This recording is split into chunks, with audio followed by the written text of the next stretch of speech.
ഇന്ന് ഓശാനയാണ്, അടുത്തത് ഞായറാഴ്ച ഉയർപ്പാണ്. ഈ 7 ദിവസങ്ങള് നമ്മളെ സംബന്ധിച്ചിടത്തോളം പ്രാർത്ഥനയുടെയും പ്രായശ്ചിത്തത്തിൻ്റെയും പരിഹാരത്തിൻ്റെയും നവീകരണത്തിൻ്റെയും ദിവസങ്ങളാണ്. നമ്മുടെ ജീവിതത്തിലെ എല്ലാ തിരക്കുകളും മാറ്റിവെച്ച് കർത്താവിനോട് കൂടെ ആയിരിക്കാൻ ഈ ദിവസങ്ങളിലെ നമ്മൾ പ്രത്യേകം ശ്രദ്ധ ചെലുത്തണം. കർത്താവ് തൻ്റെ പീഡാനുഭവ വേളയിലെ ഉറങ്ങുന്ന ശിഷ്യന്മാരെ നോക്കിയിട്ട് പറഞ്ഞത് ഇന്ന് നമ്മളോട് കർത്താവ് ആവർത്തിക്കുന്നുണ്ട്. 1 മണിക്കൂർ നേരമെങ്കിലും നിങ്ങൾക്ക് എന്നോടുകൂടെ ഉണർന്നിരുന്ന് പ്രാർത്ഥിക്കുവാൻ കഴിയുന്നില്ലേ? കർത്താവ് ശിഷ്യന്മാരോട് പറഞ്ഞ അതേ വാക്കുകള് ദൈവജനത്തോട് ഇന്ന് പറയുന്നുണ്ട്. ഒരുപാട് പ്രാർത്ഥന, ഒരുപാട് പ്രായശ്ചിത്തം, ഒരുപാട് നവീകരണം ആവശ്യമുള്ളൊരു കാലഘട്ടത്തിലാണ് നമ്മളെല്ലാം. സാമാന്യ ജനസമൂഹം, പ്രത്യേകിച്ച് നമ്മുടെ പ്രിയപ്പെട്ട സിറോ മലബാർ സഭ, വയനാട്ടിലെ കുടിയേറി പാർത്ത നിങ്ങളുടെ മുൻപിലുള്ള പ്രതിസന്ധികള് എല്ലാം ഇന്നത്തെ ഈ തിരുക്കർമ്മ വേളയിലെ എൻ്റെ മനസ്സിനെ മതിക്കുന്ന, എൻ്റെ മനസ്സിനെ സ്വാധീനിക്കുന്ന കാര്യങ്ങളാണ്. മനുഷ്യനേക്കാൾ കാട്ടുമൃഗങ്ങൾക്ക് പ്രാധാന്യം കൊടുക്കുന്നുണ്ടോ എന്ന് നമുക്ക് മനസ്സിലെ തെറ്റിദ്ധാരണ തോന്നുന്ന വിധത്തിലുള്ള നിലപാടുകൾ കാണുമ്പോൾ മനുഷ്യൻ ഇത്രയ്ക്ക് പ്രാധാന്യമില്ലാത്തവനായി പോയോ എന്ന് ചിലപ്പോഴെങ്കിലും സങ്കടത്തോടെ ചോദിക്കാൻ മനസ്സിലെ പ്രലോഭനം തോന്നുന്നുണ്ട്. ഈ പ്രദേശത്ത് കാട്ടുമൃഗങ്ങളുടെ ആക്രമണങ്ങളിലെ പൊലിഞ്ഞുപോയ പാവപ്പെട്ട സഹോദരങ്ങളുടെ ജീവിതത്തിന്റെ ദുഃഖം ഈ വലിയ ആഴ്ചയിലെ തിരുക്കർമ്മങ്ങളിലെ സിറോ മലബാർ സഭ ഏറ്റെടുക്കുന്നതായിട്ട് നിങ്ങളോട് പങ്കുവെക്കാൻ എനിക്ക് ആഗ്രഹമുണ്ട്. നമ്മുടേതല്ലാത്തതാ വിശ്വാസത്തിൽപ്പെട്ടവരല്ലെങ്കിൽ പോലും നഷ്ടപ്പെട്ട ജീവിതങ്ങൾ വിലപ്പെട്ടതാണ്. നഷ്ടപ്പെട്ട കുടുംബങ്ങൾ, അതിന്റെ പേരിൽ അനുഭവിക്കുന്ന സങ്കടങ്ങള് ദൂരവ്യാപകമാണ്. അതുകൊണ്ട് ഈ വലിയ ആഴ്ചയിൽ തിരുക്കർമ്മങ്ങള് നടവയലിൽ ആരംഭിക്കുമ്പോൾ ഞാൻ സഭയ്ക്ക് വേണ്ടി നിങ്ങളോട് പ്രാർത്ഥിക്കുന്നു. നമുക്ക് പ്രാർത്ഥിക്കണം കൂടുതലേ. നമ്മുടെ മനുഷ്യർ കടന്നു പോകുന്ന ദുരന്തങ്ങളും ദുഃഖങ്ങളും ഒക്കെ പരിഹരിക്കപ്പെടാൻ സർക്കാരുകളുടെ പരിശ്രമം, സാമൂഹ്യ സന്നദ്ധ സംഘടനകളുടെ പരിശ്രമം, അതിനേക്കാളൊക്കെ ഉപരിയായിട്ട് ദൈവത്തിന്റെ ശക്തമായ സംരക്ഷണം നമ്മുടെ കൂടെ ഉണ്ടാകണം. ഈ കുടിയേറ്റ ജനതയെക്കുറിച്ചൊക്കെ എൻ്റെ മനസ്സിൽ തോന്നുന്ന ഒരു വലിയ ചിന്തയുണ്ട്. കേരളത്തിലെ 2 ജില്ലകള് കുടിയേറ്റക്കാരുടെ കണ്ണുനീരും കഠിനാധ്വാനം കൊണ്ടുണ്ടായതാണ്. വയനാടും ഇടുക്കിയും.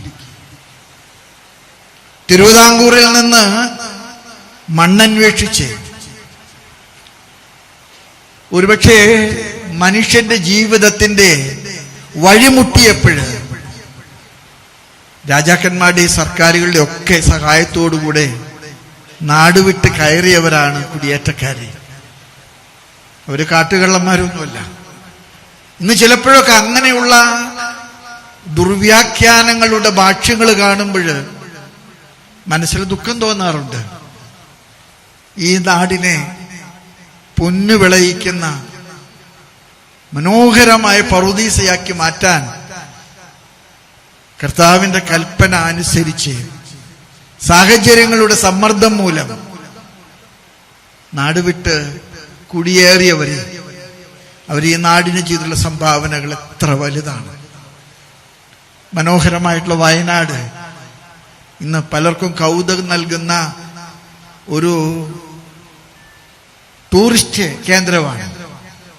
അതുപോലെ തന്നെ നമ്മുടെ നാട്ടിലെ ജനങ്ങള് വെള്ളം കുടിക്കുന്ന ഇടുക്കി ഡാം സ്ഥിതി ചെയ്യുന്ന ഇടുക്കി ജില്ല കുടിയേറ്റക്കാരുടെ കണ്ണുനീര് വീണ ഭൂമിയാണത്. ഈ കണ്ണുനീര് നാടിന്റെ വളർച്ചയിൽ ചെയ്തിട്ടുള്ള വലിയ സംഭാവനകൾ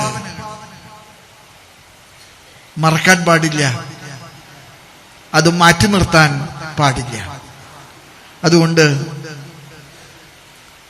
മരിച്ച പ്രിയപ്പെട്ട സഹോദരങ്ങളോട് സഭയ്ക്കുള്ള അടുപ്പവും അവരുടെ മരണത്തിലുള്ള അനുശോചനവും ഞാനിവിടെ പരസ്യമായിട്ട് അറിയിക്കുകയാണ്.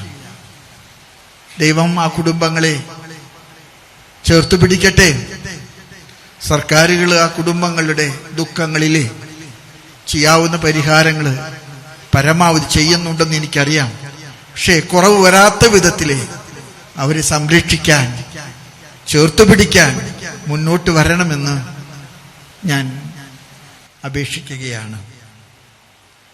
ഈ ഓശാന പെരുന്നാളിലെ നിങ്ങളുമായിട്ട് സുവിശേഷം പങ്കുവെക്കുമ്പോൾ എന്നെ ഏറ്റവും ആദ്യം ആകർഷിച്ചൊരു വചനമുണ്ട്. ആ വചനം വളരെ പ്രധാനപ്പെട്ട വചനമായിട്ട് എനിക്ക് തോന്നുന്നു. കർത്താവ് പറഞ്ഞു, എനിക്ക് ആഘോഷമായിട്ട് ജെറൂസലേമിലേക്ക് പോകണം. ശിഷ്യന്മാർക്ക് ചിലർക്ക് അഭിപ്രായ വ്യത്യാസം ഉണ്ടായിരുന്നു. കാരണം പറഞ്ഞു, കാലഘട്ടവും സാഹചര്യവും നിനക്ക് അനുകൂലമല്ല, നിന്നെ കാത്തിരിക്കുകയാണ് ശത്രുക്കള്. അതുകൊണ്ട് നീ ഇപ്പൊ അങ്ങോട്ട് പോകുന്നത് കൂടുതൽ അപകടമാണ്. 2, നീ ആഘോഷമായിട്ട് പോണെന്ന് പറയുമ്പോൾ നിനക്ക് സാമ്പത്തികമില്ല. നീ അപ്പം വർദ്ധിപ്പിച്ച് തന്നെ ഒരു കൊച്ചിന്റെ കയ്യിൽ നിന്ന് 2 അപ്പം കടം വാങ്ങിച്ചിട്ടാ. അതുകൊണ്ട് അനുകൂലമായിട്ടുള്ളൊരു സാഹചര്യമല്ല. കർത്താവ് അവരോട് പറഞ്ഞു, നിങ്ങൾ മുന്നോട്ട് ചെല്ലുമ്പോൾ ഒരു വീടിന്റെ മുറ്റത്ത് ഒരു കഴുതയും ഒരു കഴുതക്കുട്ടിയും കെട്ടപ്പെട്ടതായിട്ട് കാണും. ആ കഴുതയ്ക്കൊരു പ്രത്യേകതയുണ്ട്, അതിന്റെ മുകളിൽ ഇതുവരെ ആരും കയറിയിട്ടില്ല. നിങ്ങളതിനെ അഴിക്കണം. തർക്കം പറഞ്ഞ ആരെങ്കിലും വന്നാൽ, ഉടമസ്ഥൻ വന്നാലേ നിങ്ങൾ പറയണം, കർത്താവിന് അതിനെ കൊണ്ട്. ഒരുപക്ഷെ ഇന്നത്തെ തിരുക്കർമ്മങ്ങളുടെ മുഴുവൻ താക്കോൽ വചനം അതാണെന്നാണ് എനിക്ക് തോന്നുന്നത്. ഇന്നത്തെ ദിവസം നമ്മളോട് കർത്താവ് ആവശ്യപ്പെടുന്ന അതാണ്. നിന്നെക്കൊണ്ട് എനിക്ക് ആവശ്യമുണ്ട്, നിന്നെക്കൊണ്ട് എനിക്ക് ആവശ്യമുണ്ട്. കർത്താവ് നമ്മെ അഴിക്കാൻ ആഗ്രഹിക്കുമ്പോൾ എൻ്റെ പ്രിയപ്പെട്ട സഹോദരങ്ങളൊക്കെ എനിക്ക് പറയാൻ ആഗ്രഹമുണ്ട്, കർത്താവിനെ പോകാൻ നീ കർത്താവിനോടൊപ്പം യാത്ര ചെയ്യുക. കർത്താവിന് പോകാൻ നീ കർത്താവിനോടൊപ്പം യാത്ര ചെയ്യുക. മാൽക്കം മാക്ബ്രിഡ്ജിന്റെ വളരെ മനോഹരമായിട്ടുള്ള ഒരു പുസ്തകമുണ്ട്. മദർ തെരേസയുടെ ജീവിതത്തെക്കുറിച്ചുള്ള ഇന്റർവ്യൂ ആണ്. ആ പുസ്തകത്തിലെ മാൽക്കം മാക്ബ്രിഡ്ജ് ചോദിക്കുന്നുണ്ട് മദറിനോട്, നിങ്ങൾ എന്തുകൊണ്ടാണ് നിങ്ങളുടെ സന്യാസ സമൂഹത്തിന്റെ മതിലുകൾ എടുത്തു ചാടിയത്? നിങ്ങൾക്കറിയാം, അമ്മ കന്യാസ്ത്രീയായ മഠത്തിൽ നിന്ന് അമ്മ പുറത്ത് ചാടിപ്പോന്നവളാണ്. മാൽക്കം മാക്ബ്രിഡ്ജ് അതിനെ പറയുന്ന പേര് ജമ്പിങ് ഓവർ ദ വാൾസ്. നിങ്ങൾ മതിൽ ചാടിയവളാണ്. എന്തിനാണ്? മദർ പറഞ്ഞു, തമ്പുരാൻ എന്നോട് പറഞ്ഞു, ഇവിടെയല്ല എൻ്റെ സ്ഥാനം. കൽക്കട്ടയിലെ തെരുവീതികളിൽ കഷ്ടപ്പെടുന്ന കണ്ണീരൊഴുക്കുന്ന പാവങ്ങള്, മദർ പറയുന്നത് അവര് വഴിയിൽ വീണ തിരുവോസ്തികളാണ്. അത് കണ്ടെടുക്കാനാണ് കർത്താവിനെ വിളിച്ച് ജമ്പിങ് ഓവർ ദ വാൾസ്. ഇന്ന് വരെ ആരും കയറിയിട്ടില്ലാത്ത കഴുത എന്റെ മുൻപിലും നിങ്ങളുടെ മുൻപിലും വെക്കുന്ന ഒരു പ്രത്യേക വെല്ലുവിളിയുണ്ട്. എന്താണെന്നറിയാമോ? ഈ കുർബാന കഴിഞ്ഞ് നിങ്ങൾ വീട്ടിൽ പോയിട്ട് കാപ്പിയൊക്കെ കുടിച്ച് പത്രമൊക്കെ വായിച്ച് ടെലിവിഷൻ കണ്ട് നാട്ടിലെല്ലാവരെ കുറിച്ചും നിങ്ങളുടെ അഭിപ്രായം പറഞ്ഞ് നിങ്ങൾ സന്തോഷമായിട്ട് കഴിയേണ്ടവരല്ല. കർത്താവിന് പോകേണ്ട ഒരുപാട് ദൂരങ്ങളിലേക്ക് കർത്താവിനെ സംവഹിക്കാൻ കർത്താവ് നിങ്ങളെ വിളിക്കുന്നു. കർത്താവിന് ഒരുപാട് ദൂരങ്ങളിലേക്ക് യാത്ര ചെയ്യേണ്ടതുണ്ട്. പ്രിയപ്പെട്ട സഹോദരങ്ങളെ, ഇന്ന് വരെ ആരും കയറിയിട്ടില്ലാത്ത ഒരു കഴുത, less use, not use, under use, ഇതൊക്കെ നമ്മുടെ മുൻപിൽ ഉയർത്തുന്ന ഒരു വെല്ലുവിളിയുണ്ട്. എനിക്ക് ഇനിയും ധാരാളം ചെയ്യാനുണ്ട്, എനിക്ക് ചെയ്യാനുണ്ട്. ഞാൻ ചിലപ്പോഴൊക്കെ വിചാരിക്കാറുണ്ട്, 56 വയസ്സിൽ നമ്മുടെ അധ്യാപകർ റിട്ടയർ ചെയ്യാണ് അല്ലേ, നല്ലൊരു തുക പെൻഷൻ വാങ്ങിക്കുന്നുണ്ട്. അതിനൊക്കെ അവർ അർഹരാണ് കേട്ടാ, അത് കൊടുക്കണമെന്ന് എനിക്ക് അഭിപ്രായമുണ്ട്. അതൊന്നും നമ്മൾ നിഷേധിക്കാൻ പാടില്ല. പക്ഷെ 56 വയസ്സെന്ന് പറയുന്നത് ജീവിതത്തിന്റെ നടുക്കഷ്ണമാണ്. നിങ്ങൾ വെറുതെ ഇരിക്കാനുള്ളവരല്ല. നിങ്ങൾ കർത്താവിന്റെ വഴികളിലൂടെ കർത്താവിന് യാത്ര ചെയ്യാൻ നിങ്ങളുടെ കഴിവുകള്, നിങ്ങളുടെ താലന്തുകള് അത് കൊടുക്കണം. ഇന്ന് വരെ ആരും കയറിയിട്ടില്ലാത്ത കഴുത ഞാനല്ലേ അത്, നിങ്ങൾ ഓരോരുത്തരുമല്ലേ അത്. കർത്താവിന്റെ ഓശാന പ്രദക്ഷിണം ഓല വാങ്ങിച്ച് പള്ളിക്ക് ചുറ്റും നടത്തുമ്പോൾ നമ്മുടെ ചെവികളിൽ കർത്താവ് ചോദിക്കുന്ന ഒരു ചോദ്യമുണ്ട്, നീ എനിക്ക് വേണ്ടി എന്ത് ചെയ്തു? നമ്മൾ പെസഹ വ്യാഴാഴ്ചയിലേക്ക് വരുമ്പോൾ വീണ്ടും നിങ്ങൾ വായിച്ചു കേൾക്കുന്ന സുവിശേഷത്തിൽ ഒരു ഭാഗമുണ്ട്, എവിടെയാണ് ഞങ്ങൾ പെസഹ ഒരുക്കേണ്ടത്? കർത്താവിന്റെ ശിഷ്യന്മാർ ചോദിച്ചൊരു ചോദ്യമാണ്, ഞങ്ങൾ എവിടെയാണ് പെസഹ ഒരുക്കേണ്ടത്? കർത്താവ് പറഞ്ഞു, നിങ്ങൾ മുന്നോട്ട് പോകുമ്പോൾ ഒരാൾ ഒരു കുടം വെള്ളവുമായിട്ട് ഒരു വീട്ടിൽ കയറുന്നത് കാണും, നിങ്ങൾ കൂടെ ചെല്ലണം. വിശാലവും അലങ്കൃതവുമായിട്ടുള്ള ഒരു വീട്. നിങ്ങള് അതിന്റെ ഉടമസ്ഥനോട് ചോദിക്കണം, കർത്താവിന്റെ പെസഹ ആഘോഷിക്കാൻ കർത്താവിന് ഇടമില്ല, ഈ ഇടം തരുമോ? അവൻ കൊടുത്ത ഇടമാണ് കർത്താവ് അന്ത്യത്താഴം നടത്തിയ പെസഹ വീട്, സെഹിയോൻ ഊട്ടിശാല. Under use, not used.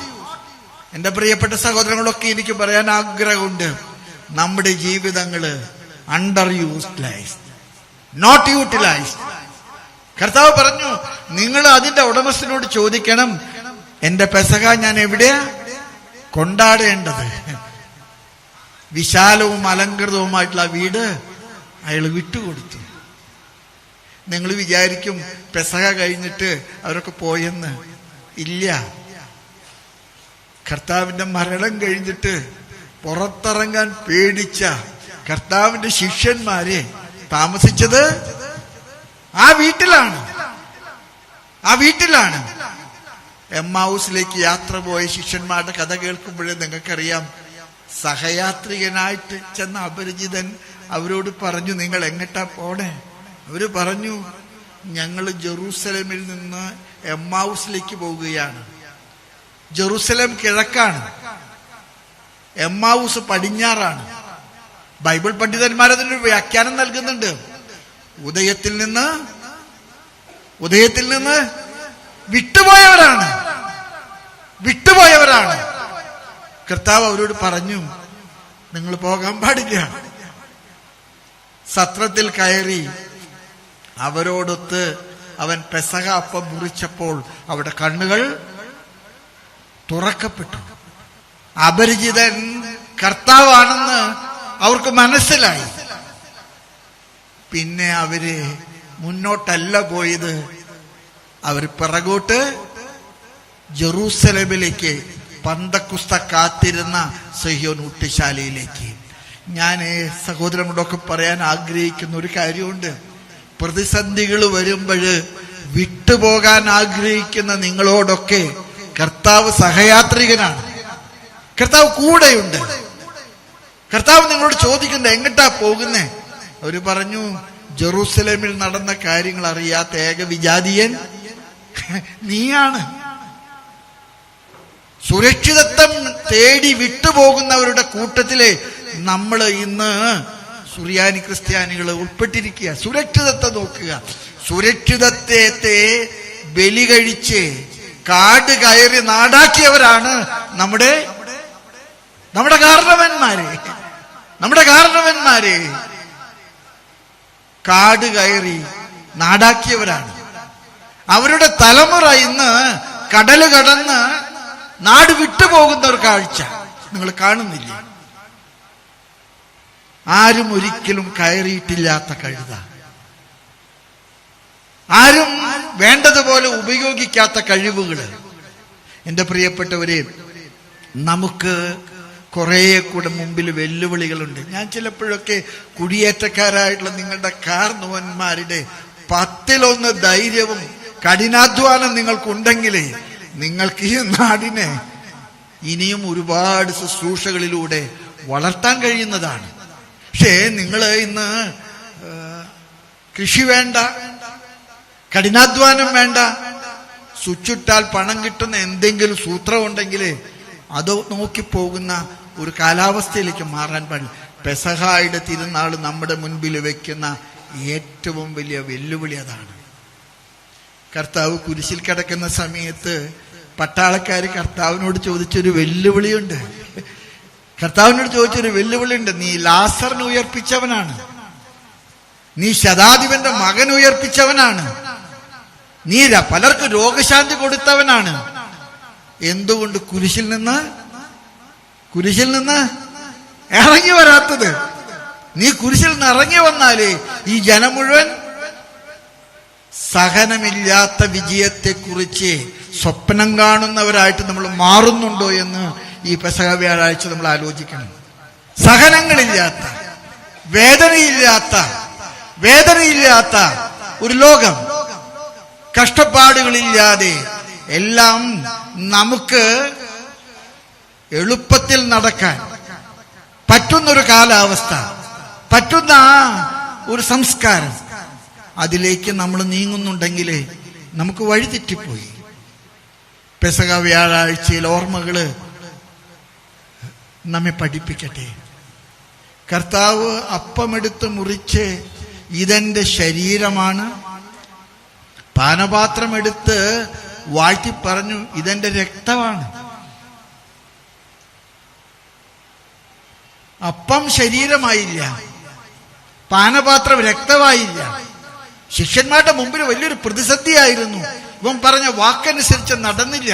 കാനായിലെ വെള്ളത്തോട് അവൻ പറഞ്ഞപ്പോ അത് വീഞ്ഞായി. ലാസറിനോട് പുറത്തു വരാൻ പറഞ്ഞപ്പോ അങ്ങനെ നടന്നു. പക്ഷെ പെസഹായിൽ നടന്നില്ല. പക്ഷെ ഓർക്കുക, പെസഹ ഉയർത്തപ്പെടുന്ന വെല്ലുവിളി അതാണ്. ദുഃഖവെള്ളിയാഴ്ചയിലെ മരണം.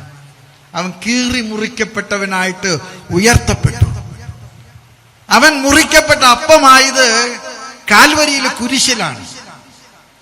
സ്വന്തം ശരീരം കീറി മുറിച്ചപ്പോഴാണ്. ഞാൻ ചിലപ്പോ വിചാരിക്കാറുണ്ട്, അവനടക്കാൻ ശീലയിൽ അമ്മ പൊതിഞ്ഞപ്പോ അവനേറ്റ ചാട്ടയടികളും അവന്റെ മേൽ വന്ന കുന്തമുനകളും അവനേറ്റ അപജയമൊക്കെ കണ്ടിട്ട് അമ്മ കെട്ടിപ്പിടിച്ച് കരഞ്ഞ പാട്ടിൽ നിങ്ങൾ കേട്ടിട്ടില്ലേ? ദുഃഖവെള്ളിയാഴ്ചകൾ നമ്മൾ പാടുന്ന പാട്ട്, അമ്മ കന്നി മണി തന്നെ. എത്ര മനോഹരമായിട്ടുള്ള, ഹൃദയങ്ങള് തുളഞ്ഞു കയറുന്ന പാട്ടാണത്. അതുകൊണ്ട് സഹനമില്ലാത്ത ഒരു ക്രൈസ്തവ ജീവിതത്തെ സ്വപ്നം കാണുന്ന ഇന്നത്തെ ലോകത്തിൽ സഹനം വിലപ്പെട്ടതാണെന്ന് നമ്മെ ഓർമ്മപ്പെടുത്താനാണ് പെസഹ തിരുനാള് നമ്മെ വിളിക്കുന്നത്. പെസഹ ഒരു ആചരണമല്ല, പെസഹ വെറും ഒരു അനുസ്മരണമല്ല. പെസഹ വീണ്ടുമുള്ള ഒരു പുനരാവർത്തനമാണ്. ഞാനും നിങ്ങളും മനസ്സിലാക്കണം, അതൊരു പുനരാവർത്തനമാണ്. സഹനത്തെ സന്തോഷത്തോടെ ചേർത്ത് പിടിക്കാൻ. ഇന്ന് മക്കളെ സ്വീകരിക്കാൻ മാതാപിതാക്കൾക്ക് ഇഷ്ടമല്ല. മക്കളെ സ്വീകരിക്കാൻ മാതാപിതാക്കൾക്ക് ഇഷ്ടമല്ല. കാരണം പിള്ളേര് കൂടിയാലേ പണി കൂടും. പണ്ട് മക്കളോട് ഭ്രാന്തമായ അടുപ്പം കാണിച്ച മാതാപിതാക്കളുണ്ട്. ഞാൻ അങ്ങനെ ഒരു കുടുംബത്തിൽ നിന്ന് വരുന്ന ഒരാളാ. ഞാൻ എൻ്റെ അമ്മ മരിക്കുന്ന സമയത്ത് കരത്തെ പിടിച്ചിട്ട് അമ്മയോട് പറഞ്ഞൊരു വാക്കുണ്ട്, അമ്മയുടെ സന്മനസ്സുകൊണ്ടാണ് 10ാമത്തെ ഞാൻ ജനിച്ചത്. അമ്മയുടെ സന്മനസ്സുകൊണ്ടാ ഈ 10ാമത്തെ ഞാൻ ജനിച്ചത്. നന്ദിയുണ്ട് അമ്മ. എത്ര ജനിക്കാതെ പോകുന്ന കുഞ്ഞുങ്ങളുടെ അമ്മമാരാണ് സന്തോഷത്തോടുകൂടി പെസഹായിലെ ദുഃഖവെള്ളിയാഴ്ച ആഘോഷിക്കാൻ ഒന്നിച്ചിരിക്കുന്നത്. എനിക്ക് ജനിക്കാൻ പോകുന്ന കുഞ്ഞ്, കർത്താവ് 2 കാര്യങ്ങൾ പറഞ്ഞു. നിങ്ങൾ ഒന്നിച്ചു കൂടുമ്പോൾ എൻ്റെ ഓർമ്മയ്ക്കായിട്ട് ഇത് ചെയ്യുവേ. പിന്നെ കർത്താവ് അത് ചെയ്തിട്ടില്ല, നമ്മളത് തുടരുകയാണ്. സൃഷ്ടികർമ്മം കഴിഞ്ഞിട്ട് ആദാമിനോടും ഹവ്വായോടും പറഞ്ഞു, ഇനി ഞാൻ ചെയ്യില്ല, നിങ്ങൾ വർദ്ധിച്ച് ഭൂമി കീഴടക്കുവിൻ. നിങ്ങൾ വർദ്ധിച്ച് ഭൂമി കീഴടക്കുവിൻ. അബ്രഹാമിന് കർത്താവ് കൊടുത്ത ഏറ്റവും വലിയ അനുഗ്രഹം എന്താ? അബ്രഹാമിനോട് പറഞ്ഞു, അബ്രഹാമേ, നീ ആകാശത്തേക്ക് നോക്കുക, ഞാൻ നിന്നോട് വാക്ക് പറയുന്നു, നിന്റെ മക്കൾ ആകാശത്തിലെ നക്ഷത്രങ്ങൾ പോലെയും ഈ കടലിലെ മണൽത്തിരി പോലെയും ഞാൻ വർദ്ധിപ്പിക്കും. മക്കള് ദൈവത്തിന്റെ സൃഷ്ടികർമ്മം തുടരാനുള്ള ദൈവത്തിന്റെ വെല്ലുവിളി നമ്മൾ ഏറ്റെടുക്കുന്നതാ. അവിടെ എണ്ണം നോക്കി, സൗകര്യം നോക്കി വേണ്ടെന്ന് പറയാൻ നമ്മൾ കാണിക്കുന്ന അപകടം പിടിച്ചൊരു പ്രവണത ഈ ദുഃഖവെള്ളിയാഴ്ചകളില് നമ്മൾ ഓർത്ത് പ്രാർത്ഥിക്കേണ്ട ഒരു കാര്യമാണ്. നിങ്ങളിതെന്റെ ഓർമ്മയ്ക്കായിട്ട് ചെയ്യുക. നമ്മുടെ കർത്താവിന്റെ ഓർമ്മ ഏറ്റവും കംഫർട്ടബിൾ ആക്കാൻ, ഏറ്റവും സൗകര്യപ്രദമാക്കാൻ, ഏറ്റവും നമുക്ക് അനുകൂലമാക്കാൻ നമ്മൾ പരിശ്രമിക്കുന്ന ഒരു നിലപാട്, അത് ദൈവം നമ്മുടെ മുൻപിൽ ഉയർത്തുന്ന വലിയൊരു വെല്ലുവിളിയാണ്. അതുകൊണ്ട് ആരും കയറിയിട്ടില്ലാത്തൊരു കഴുത ഞാനാണ്. എന്നെ കർത്താവിന് ആവശ്യമുണ്ട്. എൻ്റെ പ്രൊഫഷൻ, ഞാൻ തൃശ്ശൂരെ ജൂബിലി മിഷൻ മെഡിക്കൽ കോളേജുമായിട്ട് ബന്ധപ്പെട്ട ഒരാളായതുകൊണ്ട് പറയാണ്, ഞങ്ങളുടെ ജൂബിലി മിഷൻ ഹോസ്പിറ്റൽ 70 കൊല്ലമായി. അവിടെ 60 കൊല്ലം ജീവിച്ച ഒരു മനുഷ്യനുണ്ട്, ഡോക്ടർ എച്ച് എടംവാല. അവിടെ നഴ്സിംഗ് പഠിപ്പിച്ചിട്ടുള്ള സിസ്റ്റേഴ്സിനും നഴ്സുമാർക്കൊക്കെ അറിയാം. എച്ച് എടംവാല ഒരു പാഴ്സിയാണ്, ബോംബെക്കാരനാണ്. He worked for 60 years. He came as a young doctor with 30 years. And he continued there for 60 years. When he celebrated the 90th birthday, പൗരാവിൽ അദ്ദേഹത്തിന് വലിയ ഒരു ആദരവ് കൊടുത്തു. അന്ന് അദ്ദേഹം പറഞ്ഞു, ഞാൻ മിടുക്കനായ ഡോക്ടറായപ്പോ എന്നെ പല വലിയ ഹോസ്പിറ്റലുകളും ക്ഷണിച്ചു. ഡോക്ടറെ വാ, അവിടെ തരുന്നതിനേക്കാൾ കൂടുതൽ തരാം. ഞാൻ പറഞ്ഞില്ല, ഞാൻ ഒരിക്കലും പോകില്ല. ഞാൻ പോകാത്തതിൻ്റെ ഒരു കാരണമുണ്ട്. ഇവിടെ ചാപ്പലിൽ എല്ലാ ദിവസവും ഡോക്ടർമാരും നഴ്സുമാരും കൂടെ ചെയ്യുന്നൊരു പ്രാർത്ഥനയുണ്ട്. ആ പ്രാർത്ഥനയിൽ പറയുന്നൊരു വാചകം എൻ്റെ ഹൃദയത്തിൽ ഞാൻ രക്തം കൊണ്ട് എഴുതിയിട്ടുണ്ട്. അവന് നിന്റേതല്ലാതെ മറ്റു കരങ്ങളില്ല. എന്റെ കരം കർത്താവിന്റെ കരമാക്കാൻ എന്നെ പഠിപ്പിച്ചത് ഈ സ്ഥാപനമാണ്. എന്റെ കരം കർത്താവിന്റെ കരമാക്കാൻ എന്നെ പഠിപ്പിച്ചത് ഈ സ്ഥാപനമാണ്. അതുകൊണ്ട് എനിക്ക് പണമല്ല ആവശ്യം, എനിക്ക് കർത്താവിന്റെ ശുശ്രൂഷ തുടരാനുള്ള വെല്ലുവിളിയാണ്. ഞാൻ ഈ പെസഹ വ്യാഴാഴ്ചയിലെ സന്ദേശം സമാപിക്കുമ്പോൾ ഞാൻ നിങ്ങളോട് പറയും, നാളെ നമ്മൾ ഓശാനയിൽ നിന്ന് പെസഹായിലേക്കും പെസഹായിലും ദുഃഖവെള്ളിയിലേക്കൊക്കെ കടക്കും. ഇതെല്ലാ കൊല്ലം ആവർത്തിക്കുന്നുണ്ട്. പക്ഷെ എനിക്ക് മാറ്റമുണ്ടാകുന്നില്ലെങ്കിൽ, എനിക്ക് വ്യത്യാസം ഉണ്ടാകുന്നില്ലെങ്കിൽ ഇത് വെറുതെ ഒരു അനുസ്മരണമാണ്. നമ്മുടെ കുർബാനയുടെ ഏറ്റവും വലിയ മനോഹാരിത എന്താണെന്നറിയാമോ? അപ്പം വാഴ്ത്തുമ്പോൾ അത് കർത്താവിന്റെ ശരീരമായിട്ട്, അപ്പം വാഴ്ത്തുമ്പോൾ ശരീരമാണ്, പാനപാത്രം വാഴ്ത്തുമ്പോൾ രക്തമാകുന്നു. നിങ്ങളത് സ്വീകരിക്കുന്നു. എനിക്ക് നിങ്ങളോട് പറയാൻ ആഗ്രഹമുണ്ട്, ഭാര്യയും ഭർത്താവും കിടന്നുറങ്ങുന്ന കിടപ്പറയും കട്ടിലും പറുദീസ തോട്ടമാണ്. അവിടെ പിശാചുണ്ട്. ഹവ്വായെ പറ്റിച്ച പിശാച് അവിടെയുണ്ട്. മക്കൾ വേണ്ട, മക്കൾ കൂടിയ കുഴപ്പമാണ്, നീ സൂക്ഷിച്ച് കേൾക്കണം, പറയാനുണ്ട്.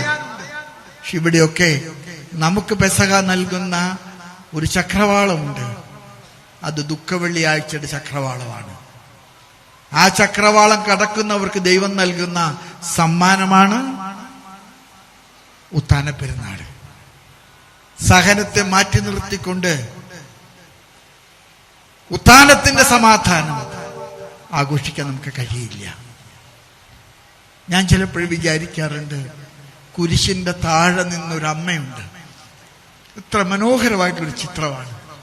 യോഹന്നാന്റെ സുവിശേഷത്തില് അമ്മ കുരിശിന്റെ താഴെ നിന്ന് അവൻ മരിച്ച പാണികൾ ഊരിയെടുത്തിട്ട് അമ്മയുടെ മടിയിലാണ് അവന്റെ ദേഹം കിടത്തിയത്. വ്യാകുലയായ അമ്മ. ആ അമ്മയാണ് അവസാനത്തെ ചുംബനം കൊടുത്തിട്ട് പട്ടിൽ പൊതിഞ്ഞ് അവനെ കല്ലറയിലേക്ക് കൊടുത്തത്. സ്ത്രീകളോടൊക്കെ എനിക്ക് പറയാൻ ആഗ്രഹമുണ്ട്, നിങ്ങളാണ് വഴികാട്ടുന്നവരെ.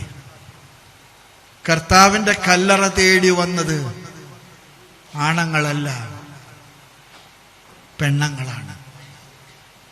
ഉത്ഥാനം ചെയ്തു എന്നുള്ള വിചാരത്തിൽ വന്നതല്ല, കൊടുത്തത് പോരാ എന്നുള്ള തോന്നലിൽ വന്നവരാണ്. ഞങ്ങൾ കൊടുത്തത് പോരാ എന്ന് തോന്നിയത് വന്നതാണ്. സാപത്തായതുകൊണ്ട് ഞങ്ങൾ വെച്ച സുഗന്ധദ്രവ്യങ്ങൾ ആവശ്യത്തിനായില്ലെന്ന് തോന്നിയതുകൊണ്ട് എനിക്ക് സ്ത്രീകളോടൊക്കെ പറയാൻ ആഗ്രഹമുണ്ട്, സമൂഹത്തെ നേർവഴിക്ക് നയിക്കുന്ന അമ്മമാർക്ക് വലിയ പങ്കുണ്ട്. അമ്മമാർക്ക് വലിയ പങ്കുണ്ട്. അമ്മമാരെ ആ ദൗത്യം നിർവഹിക്കാൻ ചങ്കൂറ്റത്തോടുകൂടെ മുന്നോട്ട് വരണം. അപ്പന്മാരും കർത്താവിന്റെ ശിഷ്യന്മാരുടെ ദൗത്യം ഏറ്റെടുക്കണം. അങ്ങനെ ഈ പെസഹ ഏറ്റവും അനുഗ്രഹീതമാക്കാൻ നമുക്ക് കഴിയട്ടെ. ദൈവം നിങ്ങളെയും നിങ്ങളുടെ കുഞ്ഞുങ്ങളെയും കുടുംബങ്ങളെയും ഒക്കെ അനുഗ്രഹിക്കട്ടെ. പിതാവ് പ്രാർത്ഥിക്കുന്നു, പിതാവിൻ നിങ്ങളുടെ പ്രാർത്ഥനകൾ യാചിക്കുന്നു. പിതാവ് ഏറ്റെടുത്ത ദൗത്യം നിർവഹിച്ച് പൂർത്തിയാക്കാൻ, കർത്താവ് ആഗ്രഹിക്കുന്നത് പോലെ പൂർത്തിയാക്കാൻ നിങ്ങൾ പ്രാർത്ഥിക്കണം. ആമേൻ.